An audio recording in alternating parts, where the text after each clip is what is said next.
Industries. And we have a great speaker today. Mike is an ASQ fellow. And if you want to change to the next slide. And also a Lean Six Sigma Sensei. He has a lot of experience in both manufacturing, engineering, continuous improvement, and quality assurance. He's led several enterprise quality and business systems initiatives in lots of different segments of the market in automotive, food, electronic, and health sectors.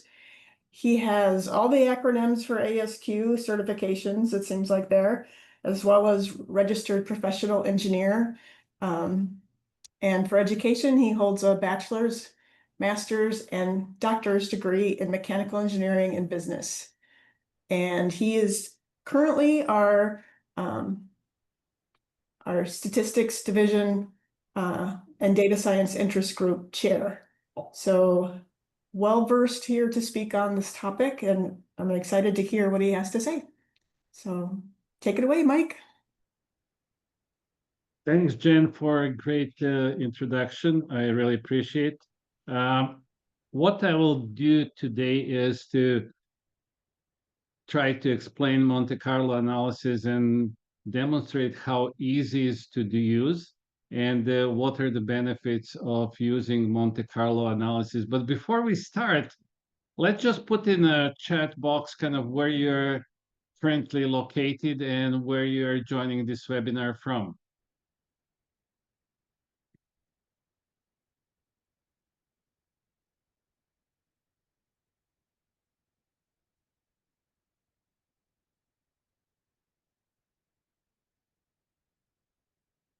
Great. Great. We have kind of international presence, and this is fantastic to have you guys here and share my experience with Monte Carlo analysis with you. And just to get a little bit sense, let me just kind of launch poll, kind of just to see what is your familiarity with Monte Carlo.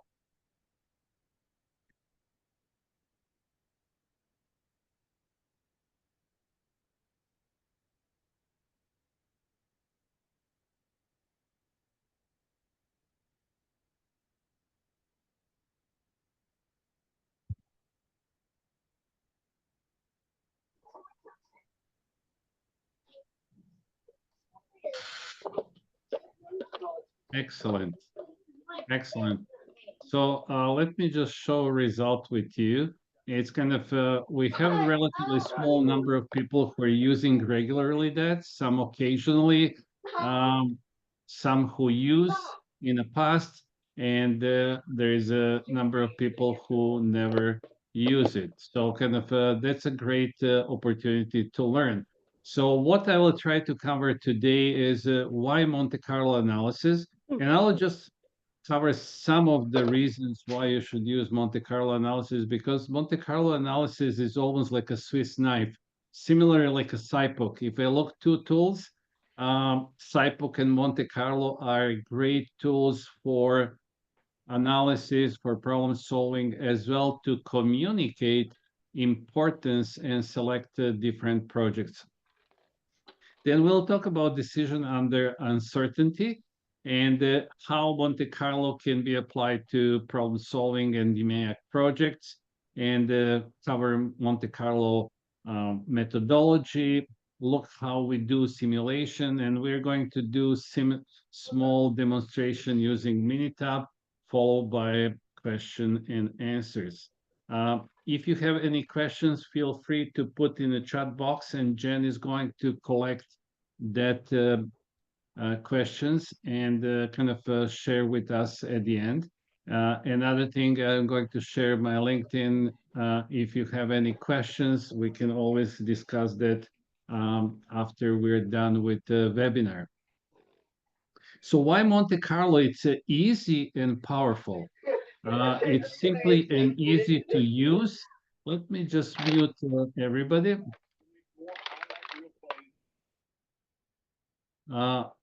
Just to be able to hear well. It's simple and easy to learn technique.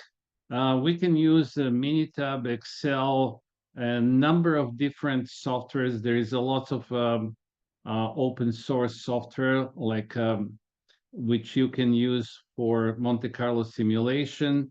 Uh, Beauty is that you don't need advanced math or any coding required, and it helps us to visually and intuitively look at results, quantify risk and uncertainty, helps with the decision making, support uh, our risk management. It's widely used across industry. You can apply it to any industry. It can help with the Six Sigma DMAIC projects, and I'll show you some uh, how you can use Monte Carlo in different stages or different phases of DMAIC. You can apply it fast. I will have at the end kind of a recording how you can apply Monte Carlo within 10 minutes, and it's available for both technical and non-technical audience. So let's look kind of when we look, managers are exposed to decision making and they have to make hundreds of decisions every day. And Monte Carlo can help us to manage risk, understand what are our different options, look at the optimization of the problems, as well to find the best approach to the problem that we have and reduce risk. So this is really kind of why Monte Carlo really thrives. When we look at Monte Carlo simulation uh, and application, it spread across wide array of uncertainty with high uncertainty and low uncertainty. I have put here just a number of different applications, uh, and I just want to point out that each of those can be with a higher or lower level of uncertainty. This is only for demonstration. That doesn't mean that manufacturing has a low uncertainty compared to supply chain. But this is really kind of how you can, in manufacturing, for example, use Monte Carlo to access process capability and what is uncertainty and how to evaluate your drivers related to your process capability, how we can look at our supply chain and have a forecast demand and inventory, how you can look at your inventory based on a risk that is associated. We can apply to engineering, project management, finance, data science, healthcare, name it. So we can apply Monte Carlo simulation to pretty much any aspect of the business, and we can apply it on daily basis. One thing that I build an example how you can apply Monte Carlo on financial analysis, which is a part of any initiative that we have, like Six Sigma project and so on. So you can have driver tree and analysis, what are the factors affecting your cost of quality and your project, but financial benefits analysis and other benefits analysis is a part of that risk assessment and selection of different options that we have on our disposal. So let's look at the Monte Carlo related to DMAIC, which is scientific approach to problem solving. When we look at DMAIC, Monte Carlo, we can apply to assess project risk and model customer variables, look at different customer satisfaction. You can apply Monte Carlo to Kano analysis, net promoter score, name just a few of them. And then in measure phase, we can analyze measurement system uncertainty and process capability. When we look at Monte Carlo, it's allow us to very simply vary different inputs and see how those inputs changes related to the mean and standard deviation. It can affect overall performance. But as I mentioned, there is a two elements of that model that you build, and it's very easy to build a model. is first one is a driver tree for our process, and second is a driver tree for financial performance. And then in analyze phase, you can simulate root cause impact and test process sensitivity. You can look at the sensitivity analysis and see what are the things which affect your performance of your system. In improve phase, you can predict improvements and what would be impact and optimize process setting. Majority of the software solutions, and one of them is the Minitab that I'll be using today, have optimization model which allows you to find optimized solution. At the same time, we do second type of analysis, which we call sensitivity analysis, and see how much variability change will affect our overall performance. And finally, in control phase, we can validate our solutions, look at the different options that we have. As well, we can involve our stakeholders in the process, because when you look Monte Carlo analysis, it's very simple. It's easy to communicate to your stakeholders, and very quickly you can look at the different options, get input from your stakeholders, and engage your stakeholders in your project. Majority of data science projects fail, and there is a lot of Lean Six Sigma projects which are failed because we don't include stakeholders. And this whole Monte Carlo analysis is extremely powerful to look at the risk, but not only risk related to the process, but we can model risk related to our stakeholders. So let's look at some possible applications and some examples that we have with Monte Carlo analysis. What I built here as a reference for you is a different industry, healthcare, manufacturing, and finance, and how you can apply Monte Carlo for different stages of DMAIC. So, for example, in healthcare, we can simulate patient wait time in emergency department and set CTQ for patient flow improvement. Beauty of this is if you want to build portfolio of the projects, you can link financial cost of poor quality model that I'll share with you with your process driver CTQ, which affects your output, and you can calculate impact, and that becomes powerful way to communicate to your business, to your stakeholders, how specific project will affect benefits for organization. In manufacturing, you can look at the estimating probability of meeting delivery deadlines based on historical lead time and variability and so on. So you can apply Monte Carlo analysis for each stage of DMAIC. I have first 3 stages here, and I will not go through all examples because I want to leave some time for the end to have discussion and questions. But this is here for the reference for you for first 3 stages. And then you have for improve and control stages, how you can apply Monte Carlo to your DMAIC process. Each of these, it's a versatile tool, as I say, kind of, there are 2 tools which I use usually very extensively, and those 2 tools are SIPOC and Monte Carlo analysis, Pareto as well, but those are 3 tools that you can usually use.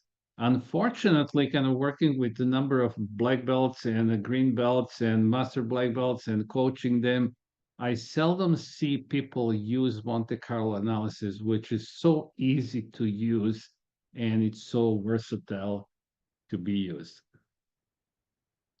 So let's kind of give us at the core steps behind Monte Carlo simulation. At the heart, Monte Carlo is probability modeling, meaning that it deals with variability and uncertainty by using random sampling. So what we do is we have inputs and we estimate probabilities for the inputs. And this is where you start to engage your stakeholders. You start to get what's the minimum, what's the maximum value for the inputs that you have seen historically. Now, when we look at these values, you can use historical data to do distribution identification, which is very simple. It's just a click of button on your computer, and then you can assign those distribution to your inputs and build your model. Now, how that links with your problem solving? With your problem solving, you start to build regression analysis, multiple regression analysis, general linear model, you do your ANOVA modeling, you do your DOE, and that gives you functional relationship between your inputs and outputs. Sometimes you don't have a luxury, and that functional relationship is based on input from your um, subject matter experts. If you don't have subject matter experts, now I'm moving to digital transformation, use the data mining, which allows you to identify what are the key drivers, like a principal components analysis, and a number of other modeling techniques which you use to identify what are your key inputs, which affects your output.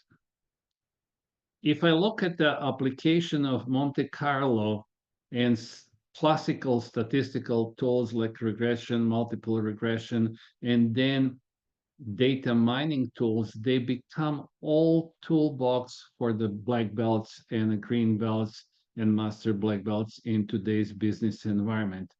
And if you want to be successful Lean Six Sigma and a quality professional, you have to have all these tools on your disposal. Good thing is that when we look at all those data mining tools, if we look at the neural networks, AI, if we look at the data mining, all these tools are so easy to use. Unfortunately, when we look at the way how they're taught, as well as how Lean Six Sigma is taught, they're teaching theory rather than teaching through the practical application. And the same thing is with Monte Carlo. It's so practical, you can learn, and I hope that if you never learned before, that you will be able to learn kind of how to do Monte Carlo within 10 to 15 minutes. Now, that's kind of to understand how it works. And then you have to practice. You have to have somebody to help you with the coaching and implementation. So really kind of our simulation methodology, estimate probabilities, assign random numbers, and obtain those random numbers and use those random numbers to simulate events. So this is really kind of what Monte Carlo analysis is. So it's very simple. You have to build something what we call in Lean Six Sigma driver tree. You have to understand your inputs, your outputs, what is your noise and controllable factor. Once when you have that, you start to play with your input. You have kind of capability study, you have historical data, and you can use them to define what's the distribution for your inputs. Once when you have that, you start to build your knowledge about your process. And when we say process, you start to understand what's the relationship between those inputs and outputs. In many cases, that relationship is simple. Sometimes you have to use general linear model. Sometimes you need to use DOE. You can use different ways to identify what's the relationship between outputs and inputs, and you build that model. Once when, as a part of your Lean Six Sigma, you have that interaction, you can build that model.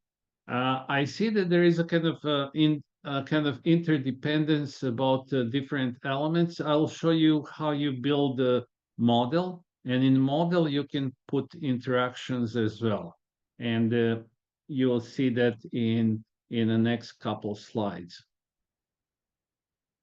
So when we look at the Monte Carlo process, it's kind of a process which starts with understanding the problem. And you need to understand what are the key drivers in your problem.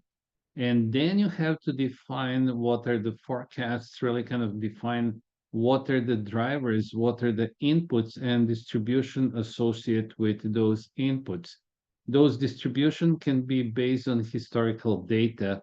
And with the click on computer, if you have a data, software can identify what is appropriate distribution. It will give you p-value, which means significance level for each of distribution, which distribution fits your data best. And usually people try to be perfect. And here is really kind of to understand how inputs affect your output and playing. If we look at the classical statistical tools, when you have a problem, you apply t-test, 2t-test, ANOVA. It's very rigid.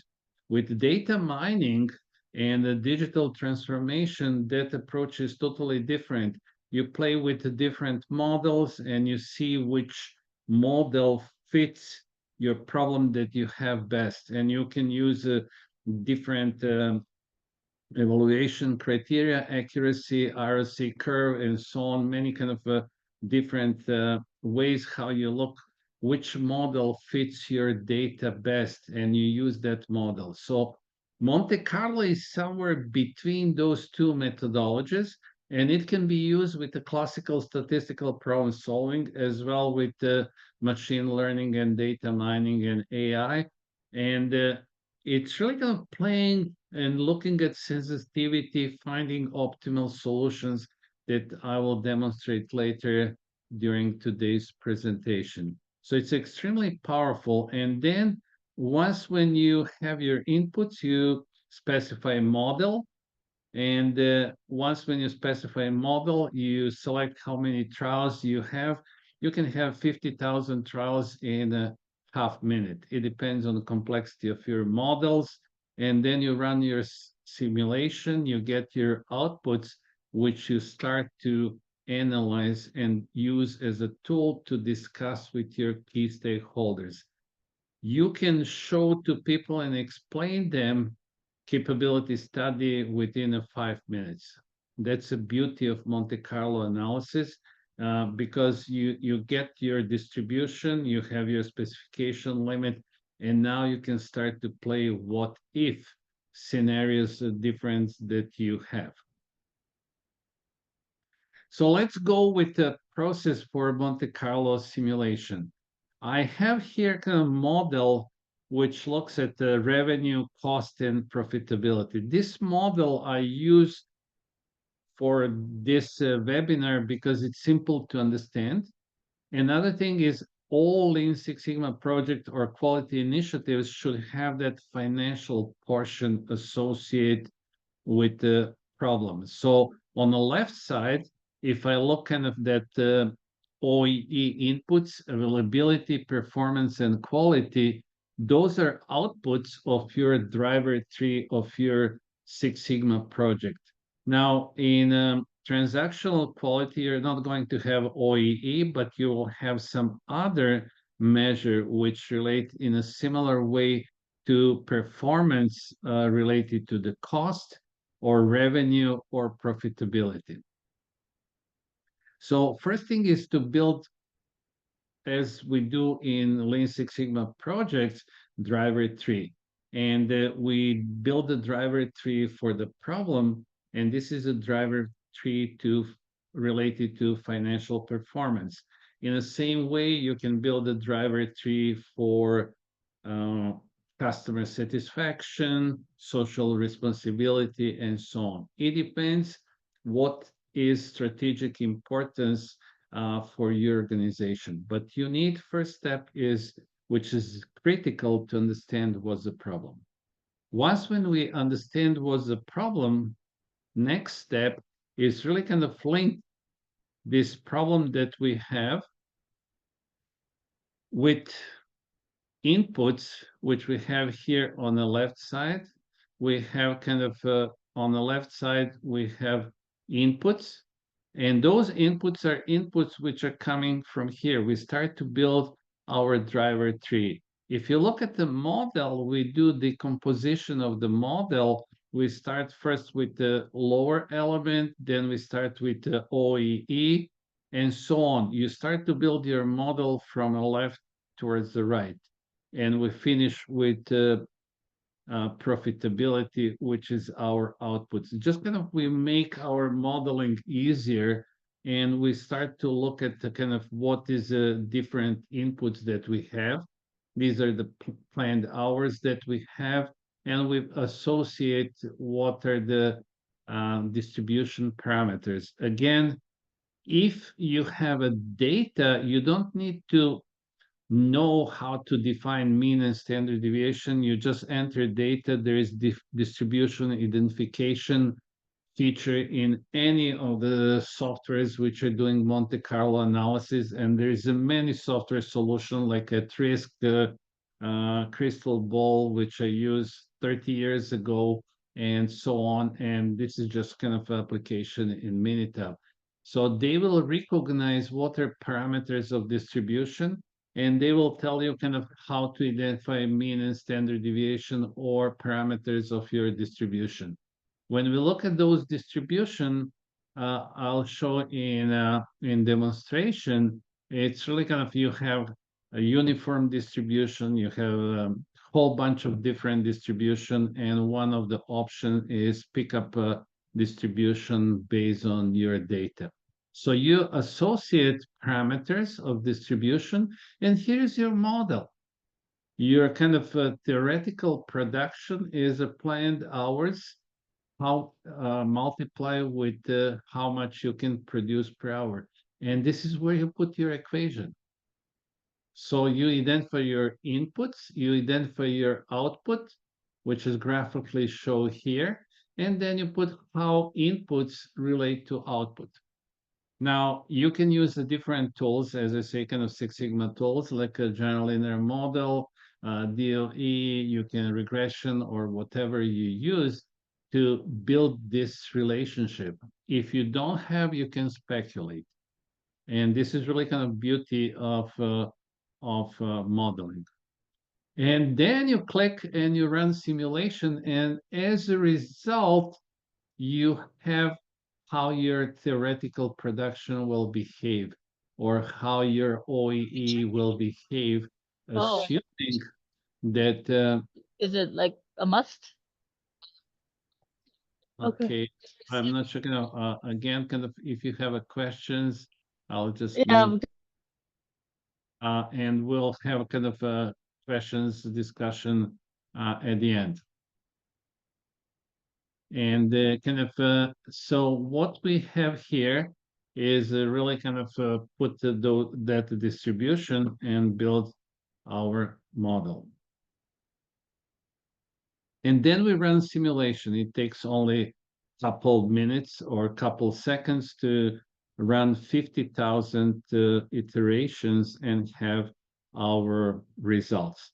And this is beauty kind of because you can change what if I change my mean, and you can see right away what would be impact on your profitability. And a part of each Lean Six Sigma project at the start is really to understand what would be your savings, or as a part of a cost for quality, you can use that. And you can make those changes on the fly, project on the screen, and talk with your leadership team and your team how you're going to change, and that can be as well tool for project selection.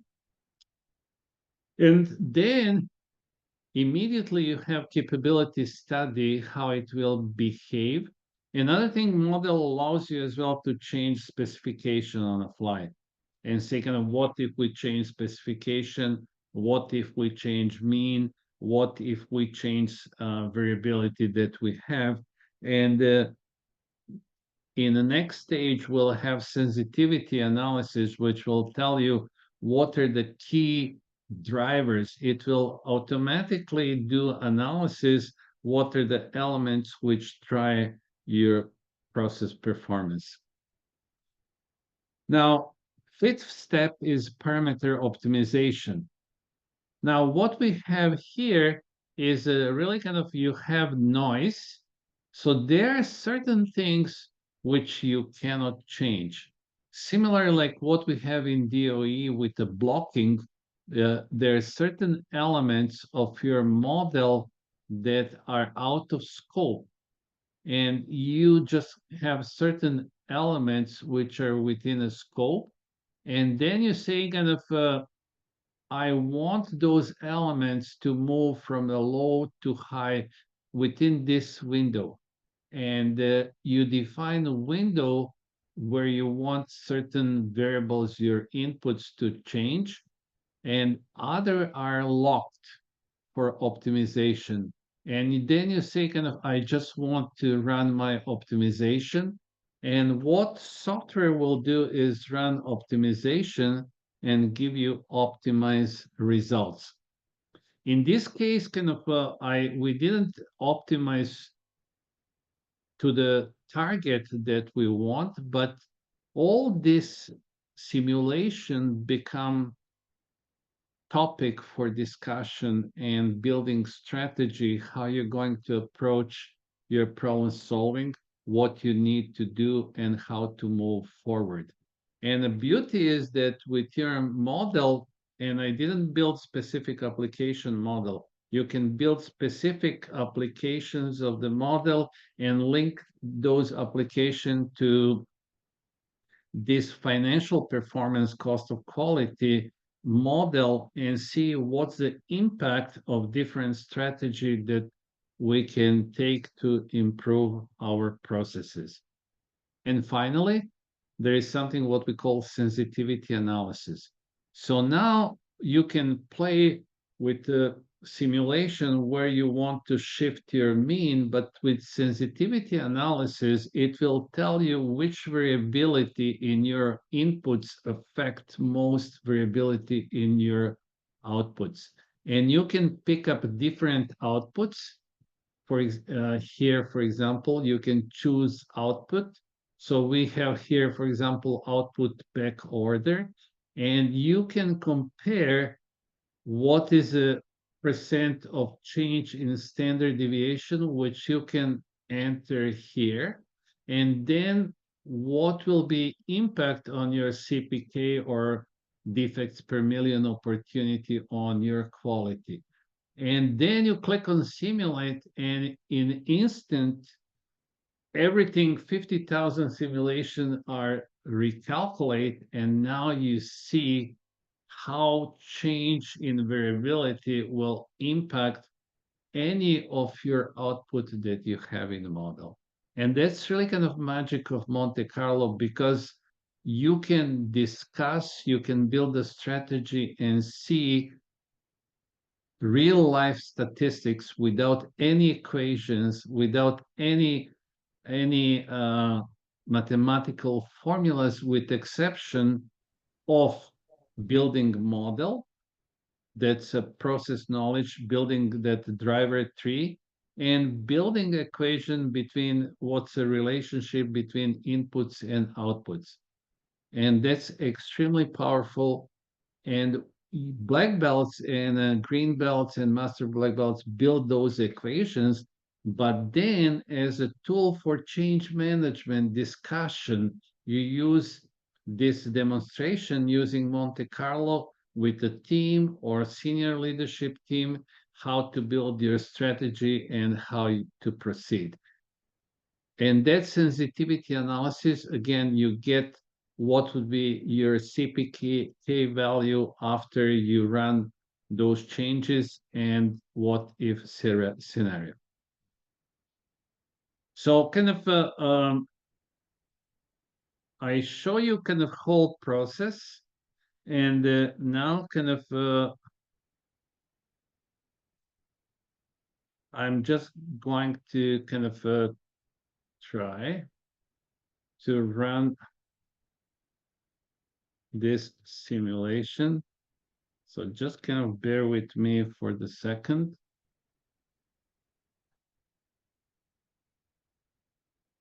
Hi, welcome to the. So here is a, hopefully it's going to run. Here's a whole process just summarized in 10 minutes presentation, how you can apply whole Monte Carlo. What I walk you, we're going to review that in just 10 minutes so you can start to connect how you can apply this in your specific situation at your work. Hi, welcome to the short presentation and demonstration of Monte Carlo analysis. Before we can run any Monte Carlo simulation, the first critical step is to define our objective function. This simply means identifying what we are trying to predict, analyze, or optimize. In our case, we're interested in three business critical metrics: revenue, cost, and profitability.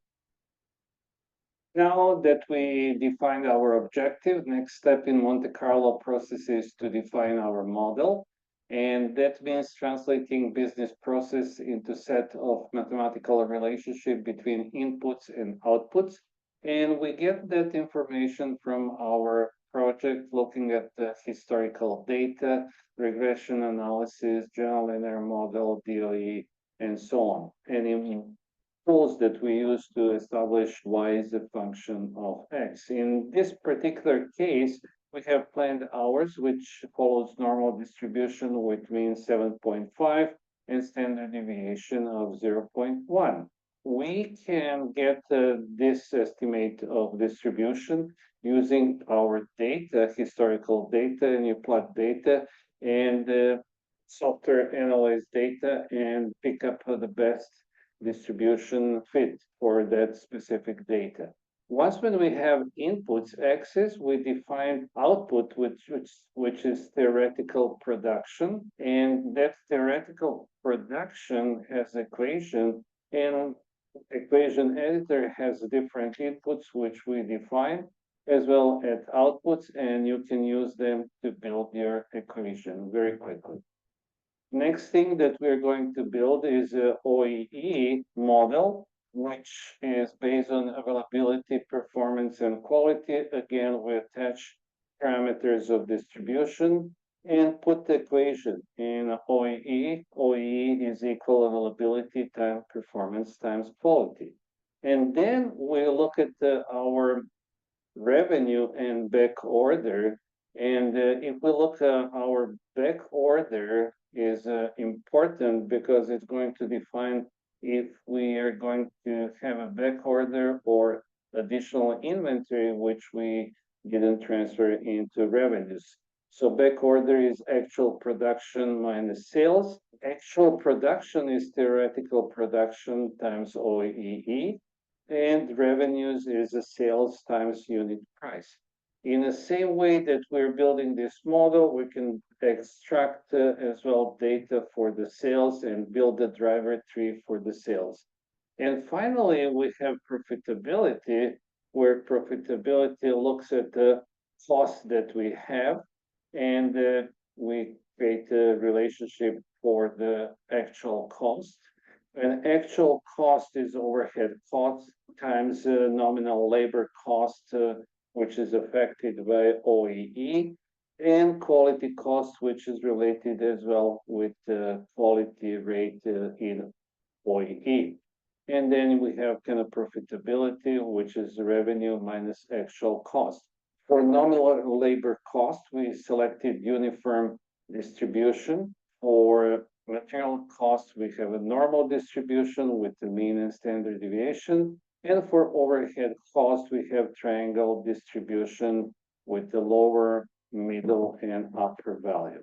So that's pretty much what we need to build our model. We start with the production, OEE, revenue, and profitability, which give us equation and give us model which we need for our analysis. Now that we build a model, we're going to run a simulation and we're going to have 50,000 runs, which happen very quickly. And in no time, we have our results for profitability, for revenue, for OEE, and theoretical production. So now we have analysis that we can perform and see how we're performing based on process performance or CPK values. We can have more results as well, our capability, but as well summary statistics, percentile, and what is observed performance and the DPMO relative to specification limit. It's very quick, and we can very quickly look at the theoretical production, OEE, revenue, and compare it relative to the target. So we have here different issues. Have an issue with our theoretical production, which is lower than what our specification is, with OEE, which is lower, with revenue, which will not achieve, and with profitability. Here we have not put yet our specification for capability, but we can add that if we want. And we can look at different outputs, as we mentioned, and look at their capability. For profitability, because we didn't put specification limits, we can add specification limits and say kind of a lower specification limit is, for example, 3,000, and upper specification limit is 5,000. And we change limits, and in no time we get capability, and we have number of defects or percentage or probability that will not meet our profitability target. Next step is parameter optimization. And when we click on parameter optimization, we have opportunity to define which of those elements of the inputs will be noise. So that means that we cannot change them, and low and high target based on our needs, which will be used for optimization. And after a short period of time, we'll get optimized process performance, for example. And those are the setups which are used to increase revenues, OEE, and as well as our profitability. So by optimizing, we're able to see what would be optimized setup that will give us the best results based on these parameters that we have defined. And final step is to perform sensitivity analysis. So when we do sensitivity analysis, we can choose our output profitability. We have here a graph which shows us out of spec as a result of variability that we have from a different inputs. And we have a different curves. And here we have percent of change in input standard deviation, which will affect our profitability. So we can say kind of, if we want to reduce availability standard deviation by 30%, quality reduce variability by 30%, now we can run simulation again. And in no time, we have now improved profitability based on those changes. Now we can do this analysis for any output and see how different changes in variability for different components in our model will affect our output. That brings us to the end of Monte Carlo analysis. We should stress that Monte Carlo analysis is iterative process. It's not one-time process. Sometimes we are going to find that we need to go through the number of what-if scenarios. However, Monte Carlo is extremely powerful to communicate in easy way to our audience, and that ease of communication allow us to have very powerful change management process and implementation. Thank you. Any questions? Okay. Right. Right, that was great. So let's kind of just a second. I have a couple more. And the last step is implementation strategies. So what we need to understand that a lot of projects fail, and 80% of data science projects fail. Significant amount of Six Sigma project fail because implementation is not focusing on change management, communication, stakeholder engagement, training, and support. So similar to any Lean Six Sigma project, your Monte Carlo analysis should include change management. And I mentioned at the start, this is iterative process where you play with the what if and play with the different options that you have. So that's really kind of conclude what I had for today. Now I'll pass for any questions that you may have. Jen, is there any questions that? Yes, there were several questions. Just can you confirm that the software you were using was Minitab? Yes, it's a Minitab. There is a whole bunch of different softwares. I just want to say software is a vehicle. It's like a car. And what you need to understand, you can do Six Sigma projects with Excel, with Sigma Excel, with the Minitab, with the Sigma Magic, with the Jump, with a whole bunch of different cars. The same thing you can do with the Risk, you can do with the Crystal Ball, with a whole bunch of different software solution. 99% of them will have all these features, like parameter optimization and sensitivity analysis, and your choice is your preference and cost associated with implementation. There is a whole bunch of add-on to Excel that you can use. I'm using Minitab because I have it. I was using Crystal Ball 30 years ago, and it was powerful. It had all same features that I show you today. So you can use and there is another thing is there is an open source software as well. And if there is an interest, I can run which has a zero cost. I can run a webinar on really kind of how hands-on how to use that software. So there were a number of other questions. One quick question was, how is Monte Carlo different from resampling and bootstrapping?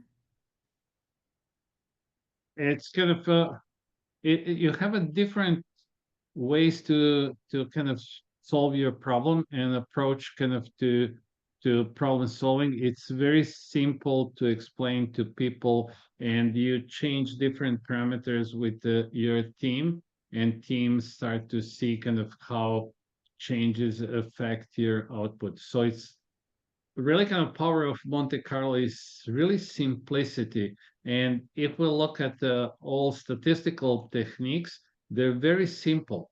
And the way how we teach is a kind of problem because instead calling statistic, people call that statistics.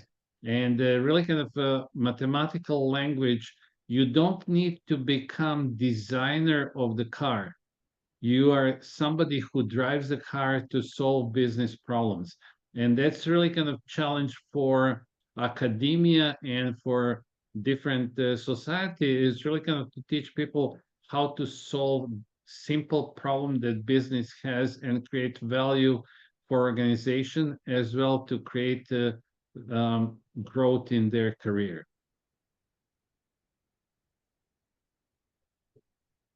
Okay. Any other Great. questions? Yes. Could you use Monte Carlo for modeling the uncertainty and calibration? Uncertainty in calibration? Yeah, Yeah, you can use Monte Carlo to look uncertainty in anything is, but you have to understand, as I mentioned, the first thing is to understand your driver tree, and then you start to look what if. But you have to understand for it's iterative. I mentioned kind of you go from what I want to achieve, then you change parameters, and then you start to ask kind of what's driving that. So it's really kind of if you look combination of 5Y and Monte Carlo, they go hand in hand. If you look at Six Sigma project, it's the same thing. You go from the top and you drill down kind of what's causing that. And sometimes you can, there are different tools. There is as well kind of queuing tools. There is a system dynamic modeling. There is a number of different modeling tools, but Monte Carlo is simple to use. And I hope that I was able to communicate that you just build your distribution. And there was a question about distribution. You can pick up your historical data and software is going to tell you that's called distribution identification, and it's going to give you p-value which of distribution fits your data best. and do you Okay. have to have historical data? You don't have to it's Mike, did you hear that last if you don't have historical data, then you can say what if, and kind of you can this is beauty of Monte Carlo, because you can see kind of if my distribution looks like this, what would be output? If my distribution of input data looks, what would be output? So you can play with the what if scenarios, and you can look at the different mean values, you can look at different variability and so on. And do Okay. you think that Monte Carlo was used more often in risk mitigation or decision making? Unfortunately, I don't think that people use it enough because even if I look at risk management, failure mode defect analysis tool, let me just stop share. If I look at failure mode defect analysis tool, you have probability that something will happen, frequency of occurrence, which is really kind of distribution, and people don't use enough. You can use Monte Carlo in conjunction kind of together with failure mode defect analysis and any other risk management tools. Really kind of when you look at the statistics, it's kind of, and when you look at definition of risk, and people usually mix risk and hazard. So risk is probability that unintended consequence will happen. And Monte Carlo is really extremely powerful to help us to find how unintended consequence can happen.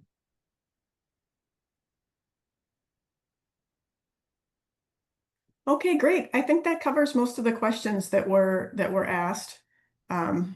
We will be posting the recording on our YouTube channel, which was in the chat there. And you will be getting an email that has your RUs for watching the webinar. Anything else you want to say, Mike, before we end? Yeah, it's kind of That was a great presentation. thank you. One thing that I would like just kind of to share. Here you have my contact information. Let me just see kind of if I'm not sure kind of which screen I'm sharing.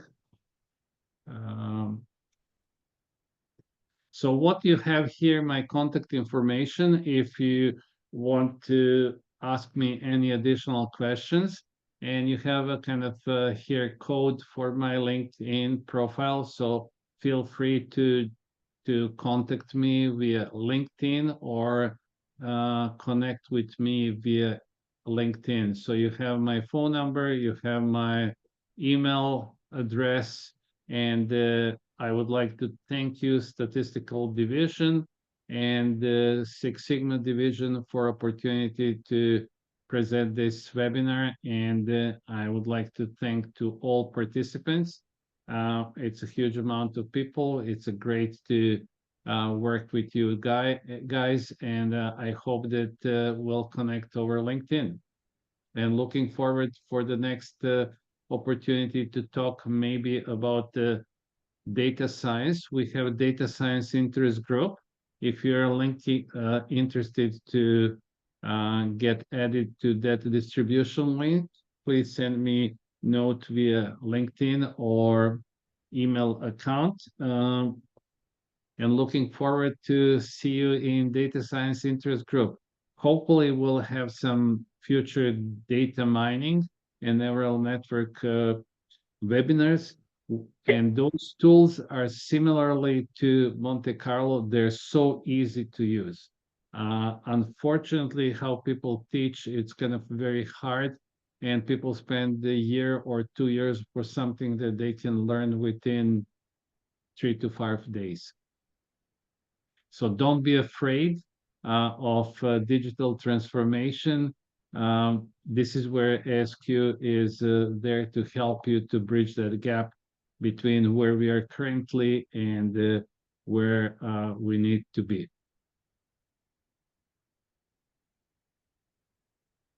Okay.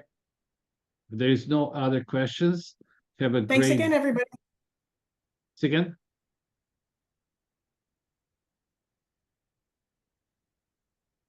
Okay, I think that we lost Jen. Okay, have a great day and see you soon.